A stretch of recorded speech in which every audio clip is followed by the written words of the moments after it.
Now, President Donald Trump believes that the tariffs that he announced on India helped in pressurizing Vladimir Putin to come to the negotiating table. He's also highlighted India's position as the second largest purchaser of Russian oil after China.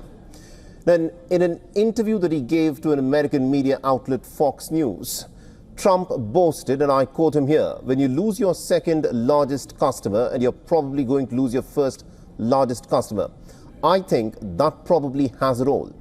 Now, earlier, the Treasury Secretary Scott Bessent said in a Bloomberg television interview that any further action could depend on the outcome of the Trump-Putin meeting in Alaska.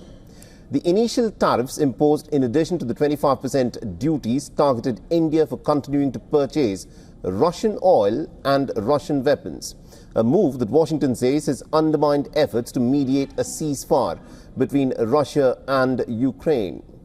The Russian oil now accounts for about 35 to 40% of India's imports, up from just 3% in 2021. Now, analysts have warned that the new tariffs could severely affect India's exports, particularly textiles and jewelry. But despite the growing pressure, India is not bending the knee. Remember, according to the chairman of the Indian Oil Corporation, there is no pause in Russian oil shipments, saying that the decision is strictly based on economic considerations.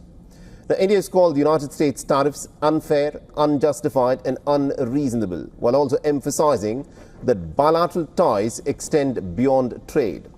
The defense cooperation continues as per the recent Foreign Ministry statement, denying reports of halting the U.S. arm imports amidst tensions. Meanwhile, the Commerce Ministry is informed that the schedule for the next talks with the U.S. delegation will be clear after next week. Now, the Indian government has reiterated that the relationship should progress based on mutual respect and shared interests. Even as trade tensions rise, Indian government officials had earlier reported that there were some red lines that simply cannot be crossed. And these comments have come after Scott Bessent called India a bit recalcitrant while describing the progress. The analysts are saying that the current situation represents a rough patch in the broader relationship that has weathered multiple challenges over the years.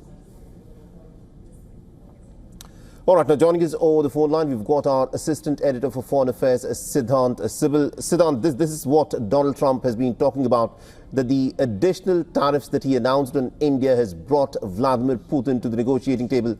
How has the Indian government responded to this?